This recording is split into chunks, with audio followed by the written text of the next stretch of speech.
Okay, we're reviewing today for a test tomorrow on complex numbers. And one of the things you've got to be able to do is factor, and we'll get to the complex part in a moment. This is a really simple one. What does this factor to?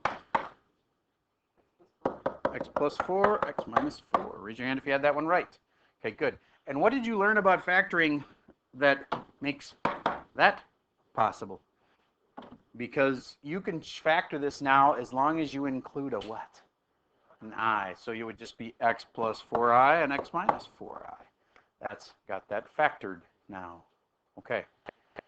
So if I said 4i was one of its roots, do you understand what I'm saying? If I said 4i was one of its roots, would you be able to back that up and figure out that the equation must have been that? I'll tell you you would, and I'll remind you of this.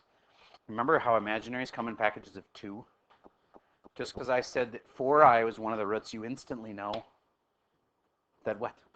Negative 4i is one of the roots, and therefore you know if 4i is one of the roots, you'd have that. If negative 4i is one of the roots, you'd have that. And then you could actually multiply those together and see what the factor was.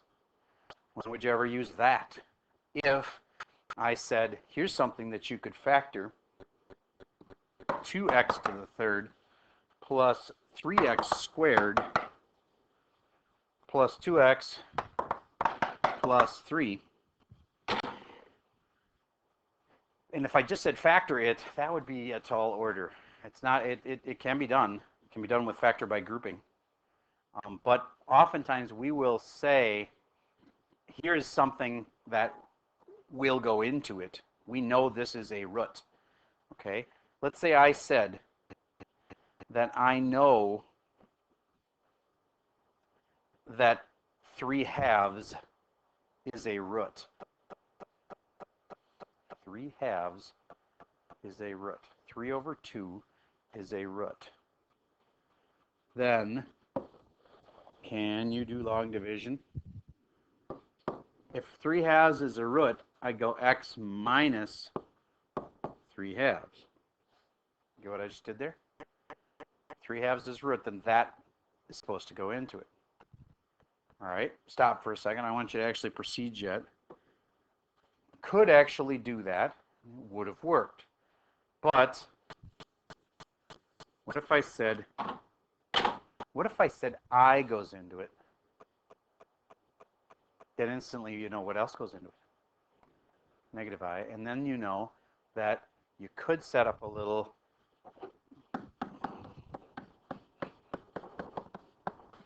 but here's the thing that's really important. You can't have an I right there. You can't do long division with i's in it. So multiply that out, and what would you have? What would this be? X squared minus I squared, which happens to be x squared plus 1. Otherwise, if we said x squared minus 1, wouldn't that just be x plus 1 and x minus 1? So x squared plus 1. Do long division with that.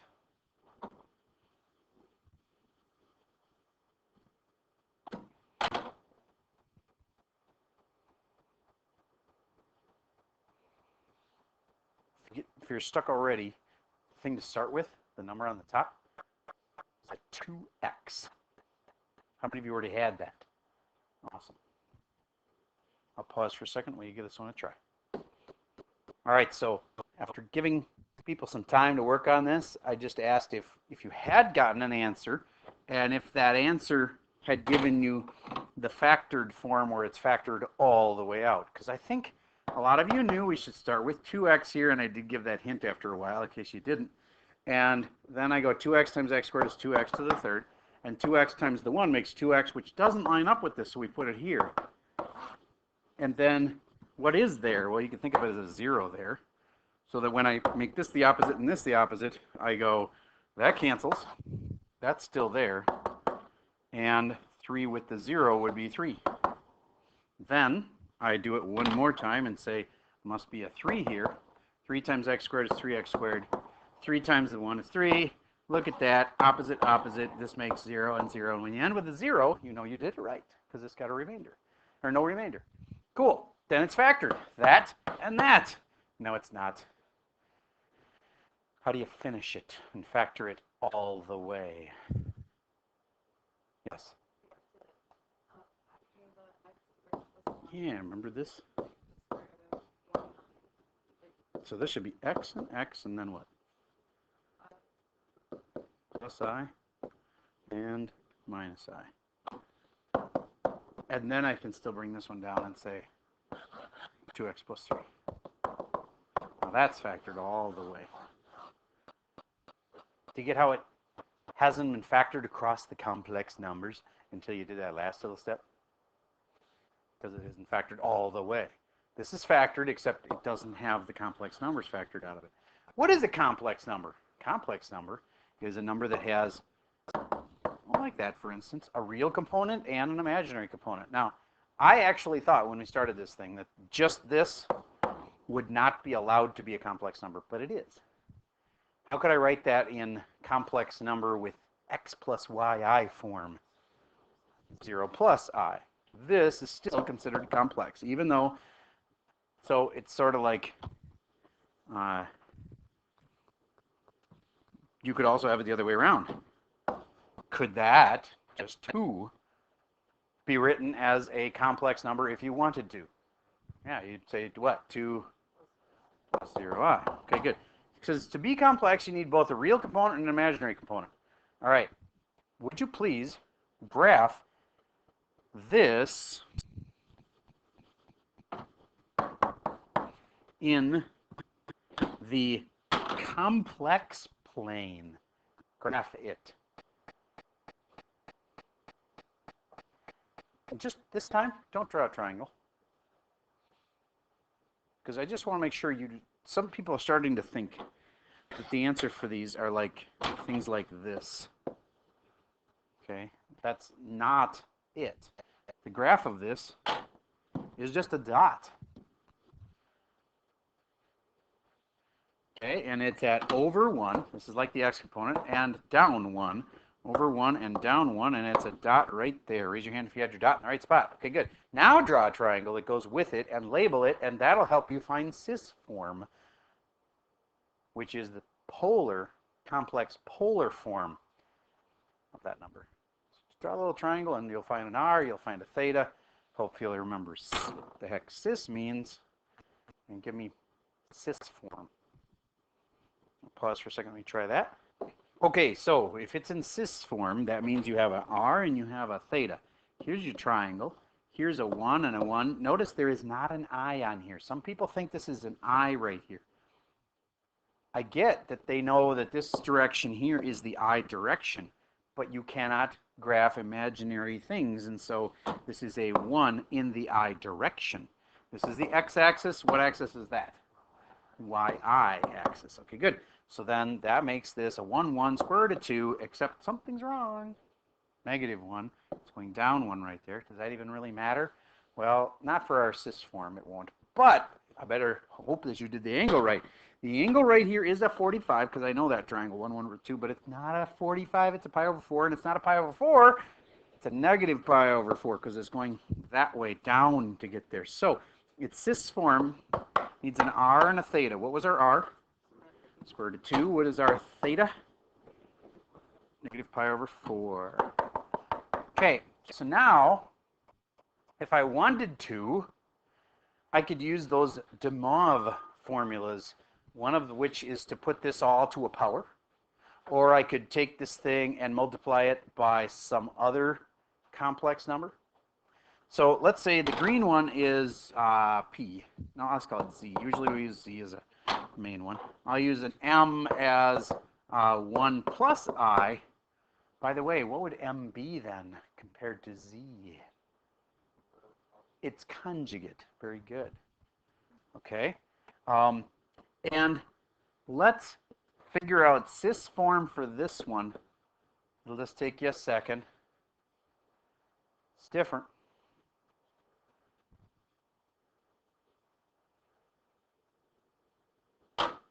Very similar. Can't be exactly the same, otherwise they'd be the same number.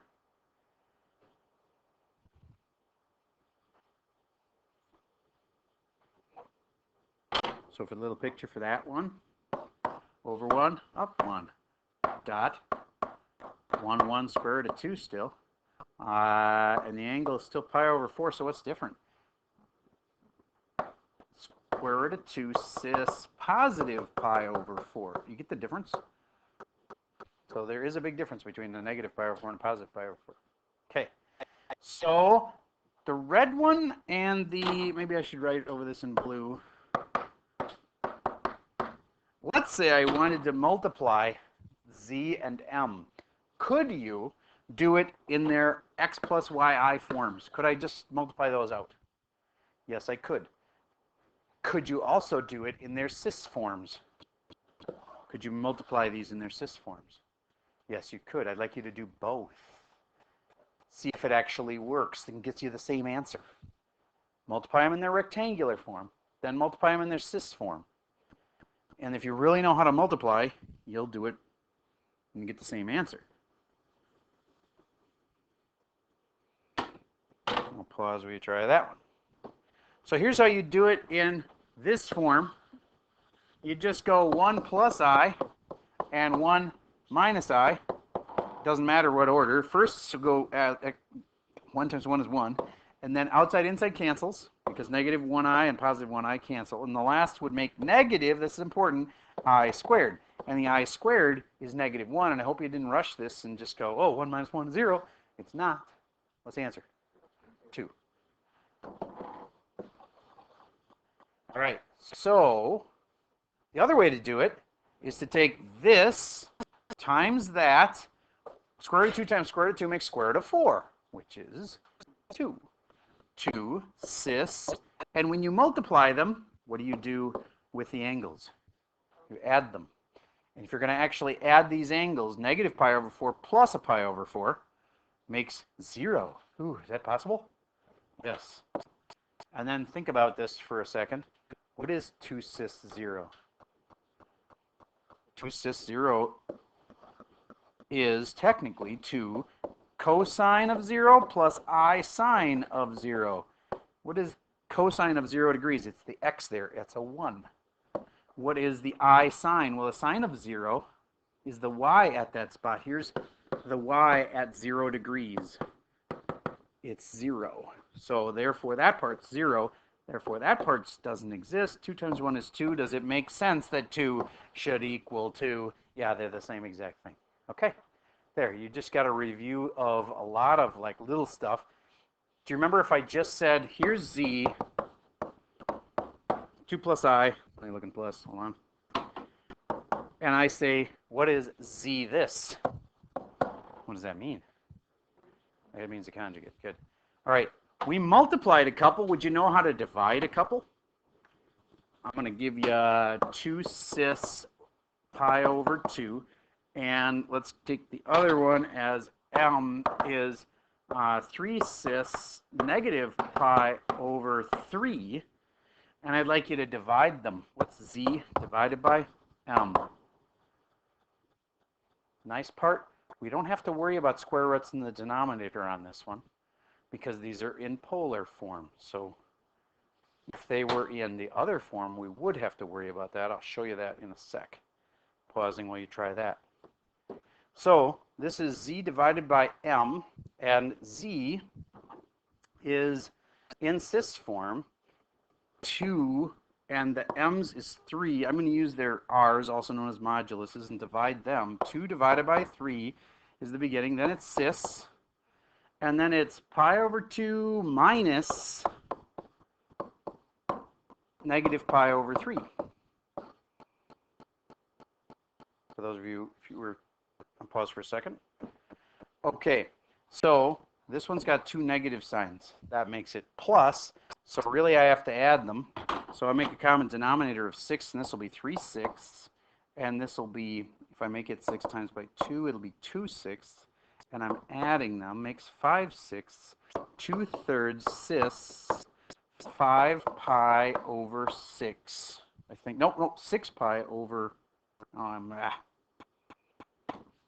3 plus 2, 5 pi over 6. There we go.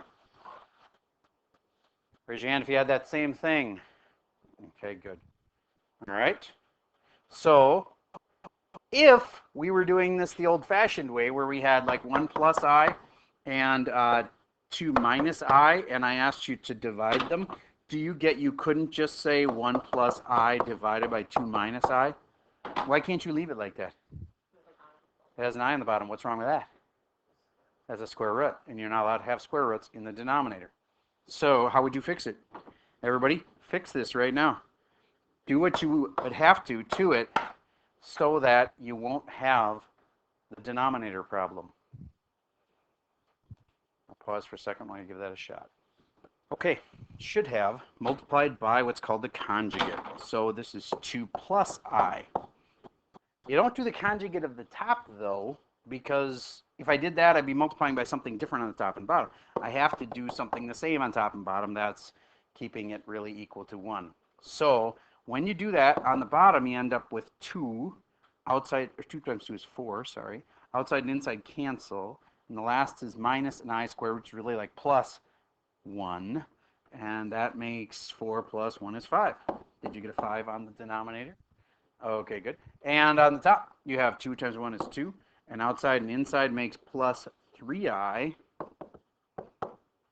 2i plus 1i makes 3i. And the last makes minus, nope, plus, because this is a plus and this is a plus, makes positive I squared. I squared is negative 1. Negative 1 goes with the 2 and makes it a 1. So it's 1 plus 3i. Raise your hand if you had that one right. Okay, good. We have reviewed de Moivre's. We did the other two that are like de Moivre's, which are where you multiply them in cis form and you divide them in cis form. We have done practice on complex numbers that are in rectangular form. We did some factoring at the beginning. Remember that big long square root of, and we did the factoring with imaginary numbers. So is there anything else you can think of that we have learned that we haven't practiced yet? Yes. Yes. The 9 roots of 1, or etc. Okay, so let's do one that's not super easy. But I'll give you one that's already in cis form. Let's say I have 2 cis pi over 6. And I want you to find me the 3 roots of that. The 3/3 roots, therefore, of that. If you want to know its original form, you can figure it out by multiplying out the cis. But you don't need that. I just put it in cis form to save you some time. 3/3 roots.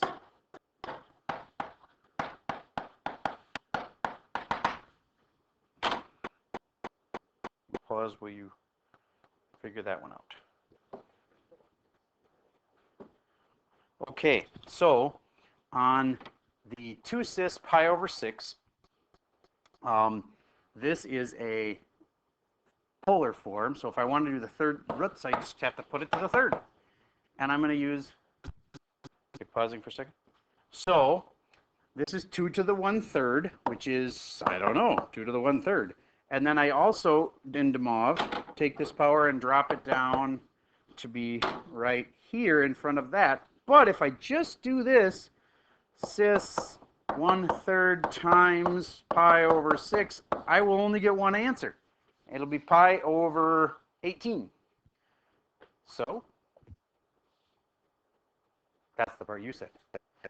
This is 1 root of it. But how do I find the other ones? You have to add in the plus 2 pi n thing. And now this is important. Should this 1/3 affect that? Yes, it needs to. Okay, because this angle is like it's in parentheses here. So you're going to distribute this to this and that. So then I have 2 to the 1/3 cis. And this is pi over 18 plus, and it depends on what n is next. So if I want to do these 3 cases, n equals 0, n equals 1, and n equals 2, you'd have 2 pi n over 3.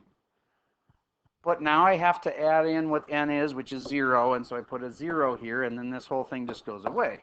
And for the first answer, I just have that. Raise your hand if you had that. Okay, good. Next, I have to have the exact same thing, 2 to the 1/3 cis pi over 18 plus 2 pi times 1 over 3.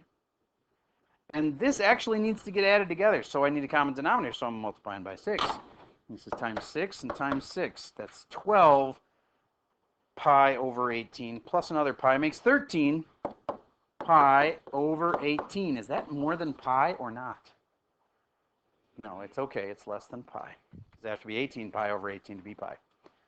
All right, and the very last one, 2 to the 1/3 cis. Who's got the thing figured out where you go, oh, this got so much bigger. How much bigger did it get? 12 pi over 18. So I add another 12 pi over 18 to this one, and I get 13 plus 12, 25 pi over 18. But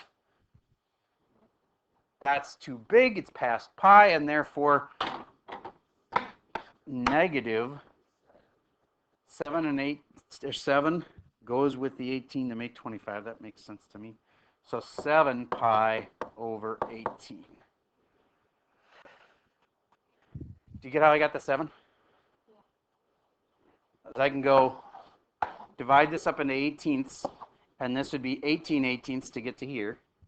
And then to get to 25, I'd have to go how many more? 7. Okay, oh, maybe that 7 isn't right then. Okay. Then to get to 18, I need 11. There we go. I trusted somebody, and I thought it made sense in my head for a second. Negative 11 18ths. So that's a negative 11 18ths. Okay. If these had been nice numbers, which they will be when you're tested on them, because we're going to make you give us the not cis form. We get cis form first, but then you'll have to multiply it out and get the rectangular for it. Okay. That covers most of what you need to know. I strongly recommend going back and doing extra practice problems, things we skipped before, checking with the answer keys. I also would recommend doing some old videos. Maybe you're really not so good at the roots thing. Watch the roots video over again. Last thought, tomorrow is a Wednesday. Can you come in for help in the mornings on Wednesdays? During Mass, you can. Yes?